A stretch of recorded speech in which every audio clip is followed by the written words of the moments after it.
कैसे बोलणे, शिवरायांचे कैसे चालणे, शिवरायांची सलगी देणे कैसे असे. आणि याच्याही पलीकडे जाऊन जे रामदेव स्वामींचं वाक्य मला भावतं, सकल सुखांचा केला त्याग, सकल सुखांचा केला त्याग म्हणून अवतरला आजचा हा योग. छत्रपती शिवाजी महाराजांनी आपल्या सकल सुखांचा त्याग केला नसता तर आजचा योग या ठिकाणी अवतरला नसता. हे खऱ्या अर्थाने सार्थकी आहे. मग छत्रपती शिवरायांच्या अगोदर आपण पाहिलं या महाराष्ट्राच्या मातीमध्ये, हिंदुस्थानच्या मातीमध्ये खऱ्या अर्थानं ज्या खिंडीमधून अनेक आक्रमणं झाली ते आक्रमण थोपवण्याचं काम अनेक राजांनी केलं. अनेक हिंदू राजे त्या काळामध्ये होते. चाणक्यांचं साम्राज्य होतं, गुप्त साम्राज्य होतं, मौर्य साम्राज्य होते. असे अनेक साम्राज्य हिंदुस्थानच्या मातीवरती राज्य करत असताना 350 वर्ष सगळ्यांनी राज्य केलं. परंतु 350 वर्षाचा अंधकार ज्या राजांनी महाराष्ट्राच्या मातीमधून बाजूला केला नव्हे तर हिंदुस्थानच्या मातीला खऱ्या अर्थानं स्वातंत्र्य काय असतं, सार्वभौम काय असतो, समता काय असते, आदर काय असतो, बंधुता काय असतं, न्याय काय असतो हा दाखवून दिला तो राज्य आपले छत्रपती शिवाजी महाराज या महाराष्ट्राच्या मातीमध्ये, या हिंदुस्थानच्या मातीमध्ये जन्माला आले. म्हणजे छत्रपती शिवाजी महाराजांना महाराष्ट्र पुरतं मर्यादित ठेवणं हे आपल्याला गपलेट ठरवलं का काय असा प्रश्न माझ्या मनाला पडतो.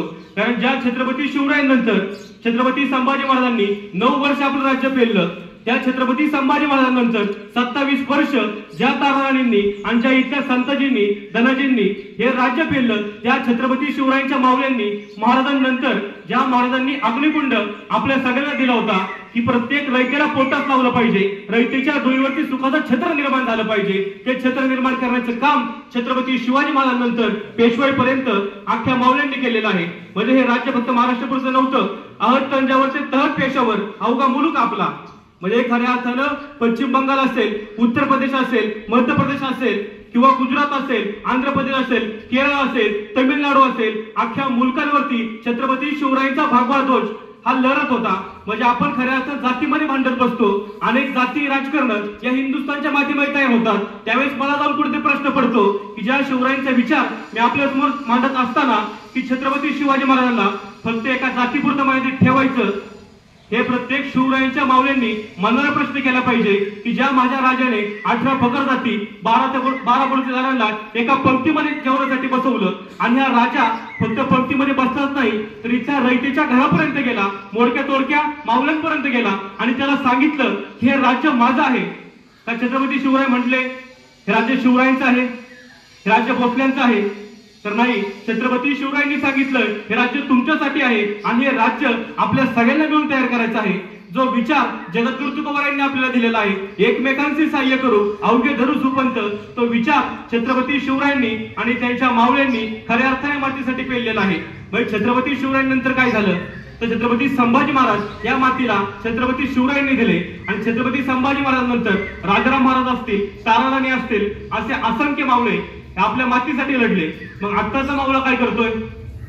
म्हणजे खऱ्या अर्थाने शाळेप्रती आपले काहीतरी कर्तव्य असतात. ज्या समाजामध्ये आपण राहतो त्या समाजाप्रती आपण काहीतरी देणं लागत असतो. हा इतिहासाचा वसा आणि वारसा आपल्याला कोणी दिलाय? छत्रपती शिवरायांनी दिलेला आहे. म्हणून तर सारखं मला म्हणावंसं वाटतं ना, सकल सुखांचा केलाय त्याग म्हणून अवतरलाय आजचा योग हा. म्हणजे छत्रपती शिवरायांनी आपली सुख बाजूला ठेवली नसती. आता महाराजांना वाटलं असतं ना आणि एका राजाचा पुत्र आहे, राजविंडा तरुण आहे, एखादं कॅबिनेट मंत्रीपद घ्यावं, एखादं मस्तपैकी खासदारकी लढवावी, तर नाही. कारण तत्कालीन काळ हा वेगळा होता. छत्रपती शिवरायांनी आपल्या सुखांचा त्याग केला म्हणून आज खऱ्या अर्थानं लोकशाही या हिंदुस्थानच्या मातीमध्ये दिसते. कारण कविराज भूषण म्हणतात ना, काशी की कला जाती, अरे काशी की कला जाती मधुरा मस्जिद बसती.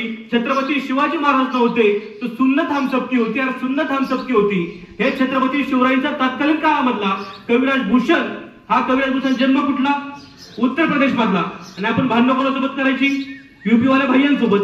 मग आपण महाराष्ट्रामधला तरुण खऱ्या अर्थानं युपी वाले भैया इथं येऊन ज्या प्रकारे कष्ट करतात ते देखील छत्रपती शिवरायांचे मावळेच आहेत. कारण छत्रपती शिवरायांनी कधी विचार नाही केला की स्वराज्य मला फक्त महाराष्ट्रापुरतं मर्यादित ठेवायचंय का? अजिबात नाही. कारण छत्रपती शिवरायांची राजमुद्रा काय सांगते आपल्याला? प्रतिभचंद्र लेख वर्धिष्णू विश्ववंदिता शास्त्र शिवसैषा मुद्रा भद्राय राजते. म्हणजे छत्रपती शिवरायांची ही राजमुद्रा फक्त महाराष्ट्रापुरती मर्यादित नव्हती तर अख्ख्या जगाला वंदनीय होते. म्हणून जेवढ्या क्रांत्या झाल्या, 1857चा उठाव असेल किंवा लोकमान्य टिळकापर्यंतची असाकार चळवळ असेल, तिथून पुढे प्रत्येक भारतीय नेतृत्व असेल, याच्या पाठीमागची प्रत्येक कल्पना, स्वातंत्र्याची प्रत्येक ठेंगी ही छत्रपती शिवरायांनी आपल्यापर्यंत पोहोचवलेली आहे. हे आपण कधी विसरता कामा नये. ते देखील आपले भावच आहे. ती बाहेरची परप्रांतीय लोक ज्याप्रमाणे तुम्ही कष्ट करतात, 18 तास राबतात, स्वतः घाम गाळतात आणि महाराष्ट्राच्या मातीमध्ये त्यांचे व्यवसाय निर्माण करतात. मग आपण छत्रपती शिवरायांचा मावळा असताना फक्त जीवन आपण सांगितलं, बुलेटचे वार फोडायचे, शिवजयंतीपुरतं फक्त भगवा मिरवायचा आणि छत्रपती शिवाजी महाराज की जय म्हणायचं, हा कधीतरी प्रश्न माझ्यापासून रित्या प्रत्येक बसलेल्या तरुण मावळ्यापर्यंत पोहोचला पाहिजे. कारण मी देखील तुमच्यासारखा एक शिवरायांचा पाईक आहे. शिवरायांचे विचार पोहोचवण्याचं काम छत्रपती शिवरायांनी हे माझ्यावरती दिलेलं आहे. हे देखील एक मत भाग्य आहे माझं की नोकरी व्यतिरिक्त, माझ्या व्यवसाय व्यतिरिक्त, हा आज बरेच जणांचे व्यवसाय असतील, बरेच जण नोकरदार पण असतील, पण त्याच्याही पलीकडे जाऊन मला अभिमानाने सांगावंसं वाटतं की माझ्या जन्मामध्ये येऊन माझं हे सार्थक आहे, हे माझं भाग्य आहे की ज्या छत्रपती शिवरायांचा विचार, ज्या शाहू महाराजांचा विचार, ज्या शंभूराजांचा विचार, खऱ्या अर्थाने शंभूराजे देश धर्मासाठी लढले.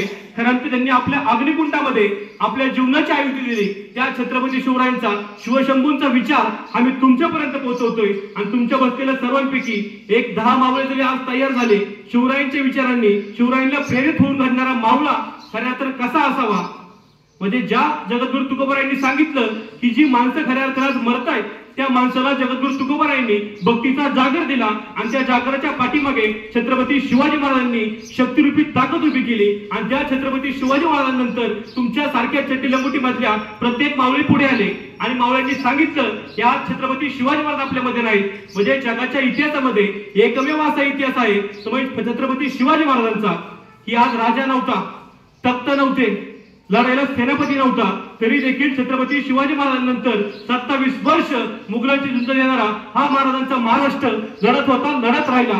कारण लढण्याचा इतिहास आपला